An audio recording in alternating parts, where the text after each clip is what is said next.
नमस्कार दोस्तों, स्वागत है आपका हमारे YouTube चैनल टिकी जी के पॉइंट में। दोस्तों, अगर आप चैनल पर नए हैं तो प्लीज़ चैनल को सब्सक्राइब जरूर करें, हमें सपोर्ट करें। आपकी सब्सक्राइब करने से आपका कुछ नहीं जाता है, लेकिन हमें बहुत मोटिवेशन मिलता है। इसलिए हाथ जोड़ के निवेदन है, प्लीज़ चैनल को सब्सक्राइब कीजिए और वीडियो अच्छी लगे तो प्लीज़ लाइक जरूर कीजिए। आइए देखते हैं वीडियो। दोस्तों, हम इस वीडियो में चर्चा करेंगे यूपी पेट 2022 की 16 अक्टूबर को फर्स्ट शिफ्ट में जो भी क्वेश्चन पूछे गए थे उस पर। अगर आप चैनल पर नए हैं तो प्लीज़ चैनल को सब्सक्राइब कर लीजिए। बिना समय गंवाए आइए देखते हैं वीडियो आगे।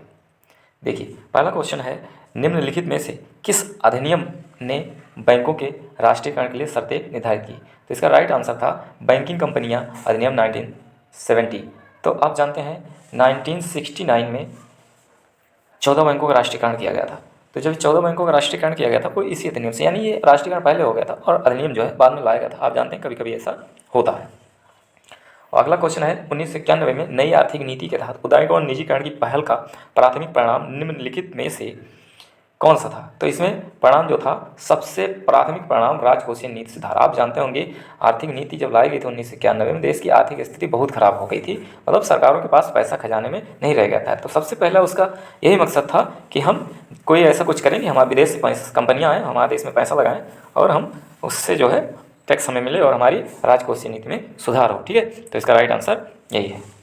अगला क्वेश्चन है, निम्नलिखित में से किसे भारत के हरित क्रांति के जनक के रूप में जाना जाता है? देखो, ये एकदम इजी क्वेश्चन है, सब जानते हैं, स्वामीनाथन। ठीक है, हरित क्रांति के जनक। ठीक, अगला क्वेश्चन देखते हैं।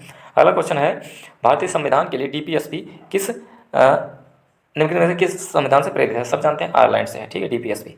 फिर अगला क्वेश्चन हमारा है, अगला क्वेश्चन देखते हैं, भारतीय संविधान के अनुच्छेद 19 में कौन सा अधिकार सम्मिलित है? अनुच्छेद 19 सब जानते हैं, वाक और अभिव्यक्ति स्वतंत्र का अधिकार अनुच्छेद 19 होता है। ठीक, फिर संसदीय प्रणाली में कार्यपालिका किसके प्रति उत्तरदायी होती है? ठीक है, संसदीय प्रणाली में कार्यपालिका किसके प्रति उत्तरदायी होती है? देखो, संसदीय प्रणाली में कार्यपालिका लोकसभा के प्रति उत्तरदायी होती है। किसके प्रति? लोकसभा के प्रति।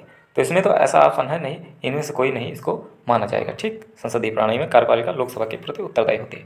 लेकिन ऐसे कौन सी भारतीय संविधान की मुख्य विशेषता नहीं है? अगर आपसे कहा जाए बताओ भारतीय संविधान की कौन सी मुख्य विशेषता नहीं है, तो निम्नलिखित में से, मतलब लिखित और विस्तृत संविधान, ये तो भारत की विशेषता है, मतलब पूरे विश्व में सबसे विस्तृत संविधान भारत का। ठीक, उसके बाद दूसरा है द्विस्तरीय सरकार। तो आप जान लें कि अपने देश में त्रिस्तरीय सरकार है, केंद्र सरकार, राज्य सरकार और स्थानीय स्वशासन। ठीक, तो यही इसका राइट आंसर होगा। ठीक, एकल नागरिकता भारत में होती है जो कि ब्रिटेन से ली गई है और सार्वभौमिक वैक्स मताधिकार मिलता है। ठीक है, सबको वोट देने का अधिकार है। और फिर अगला क्वेश्चन है कि एक हार्स पावर कितने किलोवाट के बराबर होता है? एक हार्स पावर 746 किलोवाट के बराबर होता है। निम्न में से कौन सी एक रासायनिक अभिक्रिया नहीं है? देखो, कोयले का जल जाएगा, मतलब कोई भी ऐसी रासायनिक अभिक्रिया जिससे वापस वो पदार्थ ना बने, कोई भी ऐसी अभिक्रिया जिससे वापस वो पदार्थ न बने, मतलब ये अभिक्रिया एक ही तरफ चले। ठीक है, दोनों तरफ न चले, एक ही तरफ चले, तो उसे रासायनिक अभिक्रिया कहते हैं। लेकिन जो अभिक्रिया दोनों तरफ चले उसे भौतिक अभिक्रिया करते हैं। तो जैसे कोयले का जलना, कोयला जल गया दोबारा कोयला नहीं बनेगा, भोजन पच गया दोबारा भोजन नहीं बनेगा। ठीक है, कागज़ जल गया दोबारा कागज़ नहीं बनेगा, लेकिन पानी का भाव में रूपांतरण ये ठीक भौतिक अभिक्रिया है। ठीक, आइए देखते हैं अगला क्वेश्चन। अगला क्वेश्चन है, पायरिया निम्न में से किसका रोग है? बहुत आसान क्वेश्चन है, पायरिया मसूड़ों का रोग है। ठीक है, एंटमीबा जिंजिबैलिस से होता है, एंटमीबा जिंजिबैलिस पायरिया। फ्लोएम एक ऊतक है जो निम्नलिखित में से किस में पाया जाता है? सब जानते हैं, फ्लोएम पौधे में पाया जाता है। ठीक है, फिर अगला क्वेश्चन है, भारत की पंचायती राज व्यवस्था में कितने स्तर हैं? सब जानते हैं, पंचायती राज व्यवस्था भी त्रिस्तरीय पंचायती राज व्यवस्था बलवंत राय मेहता जी ने दिया था। ठीक, अगला क्वेश्चन है, लेकिन में से कौन सा भिन्न सबसे बड़ा है? इसमें हमारा इसका राइट आंसर 7/8 होगा, यानी 7/8 इसका राइट आंसर है। अगला क्वेश्चन है 14 नंबर, इसका राइट आंसर जो होगा वो होगा 2.35।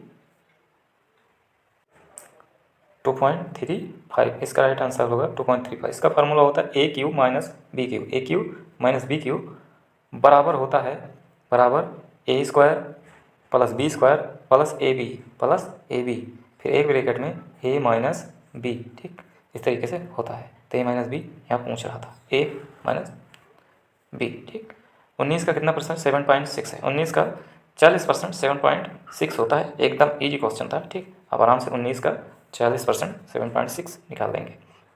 अगला क्वेश्चन है, 60 से 80 के बीच की सभी अभाज्य संख्याओं का औसत। ठीक, तो 60 से 80 के बीच सारी जो अभाज्य संख्याएँ होती हैं 61, 63, 67, 63 नहीं होती हैं, 63 7 9 63 होता ही है, जैसे इसमें 63 लिखा है 63 नहीं है, ठीक। 61 है, 67 है, फिर उसके बाद 73 है और 79 है, ठीक, और 71 है, ये होती हैं, ठीक है। तो इसका जो राइट आंसर होगा वो 70.2 होगा, ठीक। इसमें ये गलत है। अगला क्वेश्चन है ये, इसका जो राइट आंसर आएगा वो 2.35 आएगा, कितना 2.35। अगला क्वेश्चन है, निम्न में से एसिड, आगे अच्छे क्वेश्चन है, ठीक है, अभी वीडियो में रुके रहिए। निम्नलिखित में से कौन सा एसिड कार बैटरी में प्रयोग किया जाता है, ठीक है। आप जानते हैं सल्फ्यूरिक एसिड कार बैटरी में प्रयोग किया जाता है, ठीक है। अगला क्वेश्चन देखते हैं। अगला क्वेश्चन था श्वेत और श्वेत का अर्थ क्या है। आप जानते हैं श्वेत मीन्स सफ़ेद और श्वेत मीन्स पसीना। इसका राइट आंसर ये होगा। खाक में मिलना मतलब सब कुछ नष्ट हो जाना, खाक में मिलना, ठीक। उसके बाद अगला क्वेश्चन है, अनिल का पर्यायवाची बताओ। अनिल, अनिल देखो आप जिंदगी में कभी नहीं भूलेंगे। अनिल मतलब नील है जो, अनिल जो नील नहीं है, ठीक है। सब नील हो गया मतलब ख़त्म हो गया, लेकिन सब कुछ ख़त्म हो जाए, हवा कभी नहीं ख़त्म हो सकती। अनिल जो नील नहीं है वो कौन है, वो है हवा। और अनल, अनल नल नहीं है, जहाँ वहाँ लगती है आग, अनल का आग होता है, अनिल की हवा होती है। सब कुछ नील हो जाए लेकिन हवा रहेगी, ठीक, ऐसे आप समझ सकते हो। फिर अगला क्वेश्चन है, गुप्त का विलोम क्या होगा। गुप्त का विलोम आप आराम से बता सकते हैं, गुप्त का प्रकट, नहीं गुप्त प्रकट, ठीक। सद्भावना का संधिविच्छेद सतधन भावना, ठीक। आइए अगला क्वेश्चन देखते हैं। अगला क्वेश्चन है, दोनों कथनों को पढ़ें और तय करें कि निम्न में से कौन सा उत्तर इन उत्तर विकल्प इन दोनों कथनों के बीच सही संबंध को दर्शाता, सही ढंग से दर्शाता है, ठीक। तो इसका राइट जो क्वेश्चन है, पुलिस अधिकरण पुलिस प्राधिकरण ने हाल ही में शहर में सुबह के समय चौकसी बढ़ा दी है। तो ठीक, अगला क्या है कि शहर में छोटे मोटे अपराधों की घटनाओं में काफ़ी कमी आई है। तो होगा क्या, कथन एक कारण है, ठीक है, कथन एक कारण है और कथन दो इसका प्रभाव है। मतलब पुलिस अधिकरण ने शहर में सुबह के समय चौकसी बढ़ा दी है, तो जिससे छोटे मोटे अपराध घटनाओं में कमी आई है। चौकसी बढ़ाएंगे दरअसल तो कमी तो आएगी ही। तो कथन एक कारण हो गया और कथन दो इसका प्रभाव, कारण का प्रभाव, ठीक, यही इसका राइट आंसर होगा, ठीक। अगला क्वेश्चन देखते हैं। अगला क्वेश्चन है कि विषम चुने। इसमें 3 13 17 23 35 67। देखो इसमें कुछ लोगों ने बहुत दिमाग लगाया, लेकिन इसका राइट आंसर जो होगा वो 33 होगा, क्योंकि ये 33 ऐसी संख्या हैं जो डिवाइडेबल हैं, बाकी कोई भी डिविजिबल अंक नहीं है, यानी अभाज्य संख्याएं सारी है, और 33 एक भाज्य संख्या है, ये इसका राइट आंसर होगा। और 6 10 पर घड़ी का जो कोण आएगा वो जो आएगा वो 125 आएगा। इसका फार्मूला होता है थीटा बराबर 11m माइनस 60h। आप इसको माइनस नहीं अंतर समझें, अंतर करेंगे आप 60h, ठीक। जो भी ज़्यादा रहेगा उसको ही हम इधर उधर कर लेंगे, यहाँ माइनस नहीं होता, अंतर अपॉन 2, ठीक। इसी फार्मूले से आप थीटा का मान निकाल लेते हैं, ठीक। तो इसका राइट आंसर जो होगा वो होगा 1.125। यदि ए को 26 के रूप में कोडित किया जाता है, बी को 25 के रूप में कोडित किया जाता है, सी को 24। तो इसमें क्या था कि आपको सीधा समझ जाना था, किसी भी वर्ड का जो है उल्टा अंक दिया जाता है, दिया जा रहा है, ठीक है। ए को 26 मान लिया जा रहा है यहाँ पर, और जेड को 1 मान लिया जा रहा है, यानी पूरा उल्टा कर दिया जा रहा है, ठीक है। तो इस तरह उल्टा अगर आप करते तो आपका राइट आंसर जो आता है वो डी वाला राइट आंसर हो जाता, ठीक है। द अन्नामलाई रिक्टोल नाम की डेजल फ्लाई की एक नई प्रजाति की खोज हुई है। इसकी खोज कहाँ हुई है, खोज केरल में हुई है। कहाँ हुई है, केरल में, ठीक। इसका राइट आंसर केरल होगा। अगला क्वेश्चन है, गोपी ने विवेक से कहा, वह व्यक्ति मेरी माँ के इकलौते भाई का पिता है। तो सीधी सी बात है, मेरी माँ के इकलौते भाई का पिता है यानी मेरा नाना है। तो वही कह रहा है, गोपी उससे क्या कहेगी, नाना कहेगी। बहुत ईजी क्वेश्चन था। फिर आइनस तर्कस ने लाल सागर में नौसेना के जहाज़ों अल्माज और टिमेर के साथ समुद्री साझा अभ्यास किया था। किस देश के साथ, ये किया था सूडान के साथ, ठीक। राइट आंसर सूडान होगा। जागृति निम्नलिखित में से किस क्षेत्र से संबंधित शुभंकर है। तो जागृति उपभोक्ता जागरूकता से संबंधित शुभंकर है, ठीक। महाराष्ट्र में स्थित औरंगाबाद का नाम संभाजी नगर कर दिया गया है, ठीक। भारतीय पारंपरिक विज्ञान पर किस देश के सर्वदलीय संसदीय समूह को आयुर्वेद रत्न पुरस्कार से सम्मानित किया गया है। यूके के, ठीक। यूके को जो है ये आयुर्वेद रत्न पुरस्कार से सम्मानित किया गया है। अगला क्वेश्चन है, टाटा पावर सोल ने किस राज्य में भारत की सबसे बड़ी फ्लोटिंग सौर ऊर्जा परियोजना शुरू की है। इसका राइट आंसर होगा केरल में। केरल में सबसे बड़ी फ्लोटिंग सौर ऊर्जा परियोजना शुरू की गई। हिमाचल प्रदेश में 21 दिवसीय संयुक्त अभ्यास वज्र प्रहार 2022 किन देशों के बीच हुआ। देखो वज्र प्रहार जो होता है वो भारत और संयुक्त राज्य अमेरिका के बीच होता है। अगर इतना पता है तो भी आप कर लेंगे, फालतू जानकारी से कोई मतलब नहीं। निम्न में से किस कंपनी ने जुलाई 2022 में भारतीय खिलाड़ियों के प्रदर्शन को बढ़ाने के लिए भारतीय ओलंपिक संघ के साथ दीर्घकालिक साझेदारी की है। ये रिलायंस इंडस्ट्रीज लिमिटेड है, ठीक है। इसने साझेदारी की है। अब अगला क्वेश्चन है हमारा कि जुलाई 2022 में कॉफ़ी बोर्ड ने काफ़ी मसालों की जलवायु प्रतिरोधी किस्मों को विकसित करने के लिए किसके साथ एक समझौते ज्ञापन पर हस्ताक्षर किया है। ये हस्ताक्षर इसरो के साथ किया गया है। ठीक, लेकिन में से कौन सा देश भारत के साथ सबसे लंबी अंतर्राष्ट्रीय सीमा साझा करता है? कौन सा देश है? बांग्लादेश। ठीक, इसका हमारे पास जो ठीक है ब ठीक च प न, बचपन में MBA किया। ठीक, MBA। तो ये जो है बांग्लादेश, चाइना, पाकिस्तान, नेपाल, ठीक, म्यांमार और भूटान, अफगानिस्तान, ये होता है इसका क्रम। ठीक, तो इसका राइट आंसर बांग्लादेश हो जाएगा। हमारा अगला क्वेश्चन है लेकिन में से कौन सी इजराइल की राजधानी है? इजराइल की जेरूसलम। ठीक, इराक की बगदाद। ठीक, और उसके बाद डबलिन किसकी है? डबलिन किसकी राजधानी है? हालैंड की डबलिन राजधानी है। ठीक, अगला क्वेश्चन देखते हैं। डाक कर्मयोगी पोर्टल का उद्देश्य है, इसका राइट आंसर था बी। ठीक, इसका राइट आंसर क्या था? बी। लगभग 4 लाख ग्रामीण डाक सेवकों की क्षमताओं में वृद्धि। उसके बाद अगला क्वेश्चन देखते हैं। निम्न में से किस राज्य में विधान परिषद है? विधान परिषद किस राज्य में है? विधान परिषद जो है केवल और केवल 6 राज्यों में है, जिसमें से कर्नाटक में भी है, इन राज्यों में नहीं है। इसका जो ट्रिक है तू भी मजा कर। ठीक है, मजा कर। ठीक, कर से कर्नाटक, तू भी मजा कर। तेलंगाना। ठीक, उसके बाद यूपी, बिहार। ठीक, भी से बिहार, तेलंगाना, यूपी, बिहार। ठीक, महाराष्ट्र और मजा महाराष्ट्र और कर्नाटक। ठीक, तेलंगाना, यूपी, बिहार, तेलंगाना, यूपी, बिहार, कर्नाटक, आंध्र प्रदेश। ठीक, ये सारे 6 राज्य हैं। ठीक, ये देखते हैं आगे। किस दिन को भारतीय वायुसेना दिवस मनाया जाता है? 8 अक्टूबर को। 8 अक्टूबर को वायुसेना दिवस मनाया जाता है। 8। ठीक, वायु ऐसे घूमती है गोल गोल। 8। ठीक, 8 अक्टूबर। फिर ओ, तो सब खाली खाली जगह है वायु। ठीक, वायुसेना दिवस OCT 8 अक्टूबर। ऐसे सोच के आप याद कर सकते हो, लंबे समय तक याद रहेगा। लेकिन वैसे किसे भारत का स्कॉटलैंड कहा जाता है? इसका राइट आंसर होगा कुर्ग, कर्नाटक का एक जिला है कुर्ग, से भारत का स्कॉटलैंड कहा जाता है।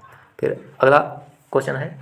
डाट डाट कला मथुरा से स्टेंसिलिंग की पारंपरिक कला है, इसे सांझी कहते हैं। सांझी कला मथुरा से स्टेंसिलिंग की पारंपरिक कला है। ठीक, अगला क्वेश्चन है। निम्न में से 2014 में बनाया गया भारत का 29वां राज्य सबको पता है?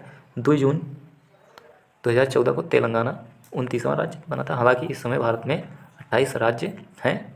ठीक, ये क्वेश्चन है। निम्न में से किस व्यक्ति ने प्रसिद्ध पुस्तक the story of my experiment with truth लिखी है? तो ये महात्मा गांधी के हैं। इसका अन्य नाम है सत्य के साथ मेरे प्रयोग, हिंदी में। ठीक, सत्याना प्रयोगे। वायुमंडल में ग्रीन हाउस गैसें पृथ्वी के अधिकांश उत्सर्जित डॉट डॉट को अवशोषित करती हैं। ठीक, जो निचले वायुमंडल को गर्म करती है। तो इसका राइट आंसर होगा पराबैंगनी विकिरण। क्या होगा राइट आंसर? पराबैंगनी विकिरण। ठीक, अगला क्वेश्चन है। वॉलीबॉल निम्न में किस देश का राष्ट्रीय खेल है? वॉलीबॉल किस देश का राष्ट्रीय? इसका राइट आंसर है नेपाल। नेपाल जो है इसका राष्ट्रीय खेल वॉलीबॉल है। आइए देखते हैं आगे। अगला क्वेश्चन है। गौतम बुद्ध को ज्ञान किस नदी के तट पर प्राप्त हुआ था?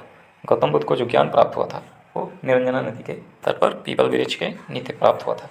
हर्षवर्धन के समय शासन के दौरान निम्न में से कौन सी राजधानी थानेसर से हस्तांतरित की गई थी? तो इसका जो राइट आंसर होगा वो होगा कौन सा?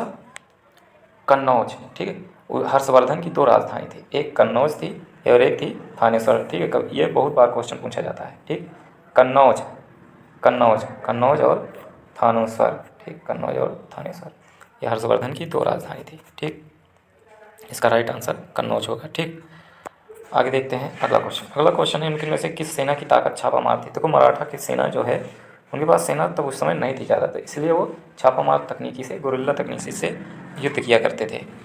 ठीक, इसमें होता था वो युद्ध करते थे, मार के छिप जाते थे, उसके बाद फिर निकलते थे, फिर उनकी सीना पर अटैक करके फिर छिप जाते थे। इस तरीके से छापा मार तकनीकी से युद्ध करते थे। हड़प्पा सभ्यता के दौरान डांसिंग गर्ल की कांस्य प्रतिमा प्राप्त बनाने के लिए किस तकनीकी के इस्तेमाल किया गया था? इसे कहते हैं मोमलोपी ढलाई तकनीकी। मोमलोपी ढलाई तकनीकी। क्वेश्चन नया था ये, इसलिए इसे बहुत कम लोग कर पाए थे, तुक्का ही मारा गया था। पूर्ण स्वराज की मांग करने वाले प्रथम कार्यकर्ता, इसका राइट आंसर होगा हसरत मोहानी। पूर्ण स्वराज की मांग करने वाले प्रथम कार्यकर्ता जो थे हसरत मोहानी। और पूर्ण स्वराज का मांग करने वाले किताब में जो अपने लिखे थे वैसे ही किसी मंच से तो बाल गंगाधर तिलक थे, ठीक, किसी मंच से। वैसे प्रथम मांग हसरत मोहानी जी ने किया था। निम्न में से किससे स्वदेशी आंदोलन का प्रमुख कारण माना जाता है? स्वदेशी आंदोलन सीधी सी बात है, बंगाल को विभाजित किया गया, ठीक, 1905 में, इसलिए जो है स्वदेशी आंदोलन मनाया गया, ठीक, प्रमुख कारण यही था। निम्न में से किस भाषा को भारतीय समाज के में प्रस्तुत करने की उत्सुकता दिखाई ब्रिटिश ने? ब्रिटिशियर्स जो थे वो जो है अंग्रेजी भाषा को लागू करना चाहते ताकि जो है इससे हमारी यहाँ के लोगों से की भावनाएं यहाँ के लोगों को नौकरी दे सकें और इन लोगों से समझ सकें कि ये लोग चाहते क्या हैं, इनकी भाषा समझ सकें, ठीक, मतलब तकनीकी उनको सारी चीज़ें उपलब्ध हो जाए, इसलिए अंग्रेजी भाषा सिखाना चाहते थे, ठीक। भारत सरकार अधिनियम 1935 के प्रावधानों में ब्रिटिश सरकार के अंतिम अधिकार का एक उदाहरण कौन सा था? मतलब ब्रिटिश सरकार जो है प्रांतीय सरकारों पर गवर्नर के लिए विशेष शक्तियाँ थी, ठीक है, ये इसका राइट आंसर था।